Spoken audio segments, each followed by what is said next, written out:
సాధారణంగా పెళ్ళయ్యాక వేరే దేశాలకు వెళ్ళిపోయాక విడాకులు ఇట్లాంటిది ఆయా దేశాల చట్టాల ప్రకారం తీసుకుంటున్నారు.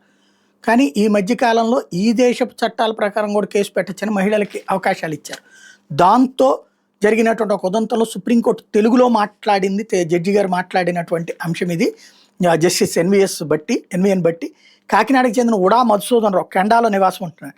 ఆయన భార్య 2022లో వరకట్నం కేసు నమోదు చేయడంతో పోలీసులు దర్యాప్తు జరిపి కాకినాడ కోర్టులో ఛార్జ్షీట్ వేశారు.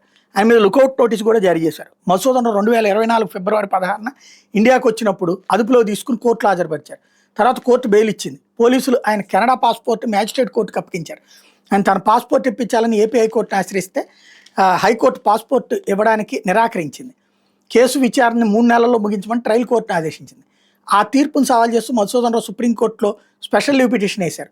సుప్రీంకోర్టు తొలుత ఈ కేసును మధ్యవర్తిత్వానికి పంపించింది. అక్కడ ఇద్దరు కూడా అంగీకరించుకుని విడాకులు తీసుకోవడానికి ఒప్పుకున్నారు. ఎట్లాగా భర్త ఆ భార్యకి 45 లక్షలు ఇచ్చేటట్టు దాన్ని అక్కడ కోర్టులో చెప్పుకొచ్చాడు ఆయన. దీని మీద ఎవరైతే జస్టిస్ ఎన్విఎన్ బట్టి పిటిషనర్ మధుసూదన్ రావుని తెలుగులో ప్రశ్నించారు. మీరు ఏం చేస్తారు, సెటిల్మెంట్ మొత్తం ఎంత, ఆ మొత్తం అంతా ఇచ్చేశారా, ఇప్పుడు ఆ డబ్బు ఎక్కడ ఉందని ప్రశ్నించారు. ఆయన భార్య కూడా వీడియో కాన్ఫరెన్స్లో ఉంది, కోర్టు ముందు హాజరైంది.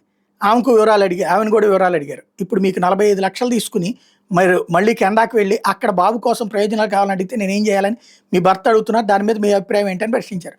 ఆమె బదులిస్తూ నా కొడుకు 18 ఏళ్ళ వయసు వచ్చే వరకు గార్డియన్గా నేను అలాంటివి ఏం చేయను, అబ్బాయి మేజర్ అయ్యాక అతను ఏం చేస్తాడో నేను ఇప్పుడే చెప్పలేను అంటూ బదులిచ్చింది.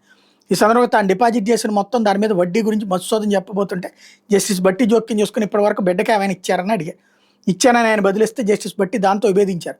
మీరు ఇవ్వలేదని చదివాను, ఊరికే ఎక్కువ చెప్తే విచారణ వాయిదా వేస్తే అర్థమైందంటూ హెచ్చరించారు. బిడ్డను ఎలా చూసుకోవాలో తల్లికి తెలుసు, కెనడాలో కేసులు యాంత్రికంగా నిర్ణయిస్తారు, ఇండియాలో మేము మనసు పెట్టి నిర్ణయిస్తాం, బిడ్డకి ఏం చేయాలన్నది భారతీయ అమ్మలకు తెలిసినట్టుగా ఎవరికి తెలియదు అని చెప్పుకొచ్చారు. ఆ తర్వాత సెటిల్మెంట్ ప్రకారం ముందుకెళ్ళడానికి ఆమె సంసిద్ధత వ్యక్తం చేయడంతో ధర్మాసనం ఇద్దరికి విడాకులు ఇవ్వడానికి అంగీకరించింది. సెటిల్మెంట్ కింద భర్త డిపాజిట్ చేసిన 45 లక్షలను తల్లి మైనర్ కుమారుడి పేరుతో ఉన్న జాయింట్ అకౌంట్లో జమ చేయమని ఆదేశించింది. ఆ మొత్తాన్ని బాలుడి అవసరాలకి వినియోగించాలని పేర్కొంది. మధుసూదన్ రావు పాస్పోర్ట్ ఇచ్చేయమంది, లుకౌట్ నోటీస్ ఉపసంహరించుకోమని చెప్పింది.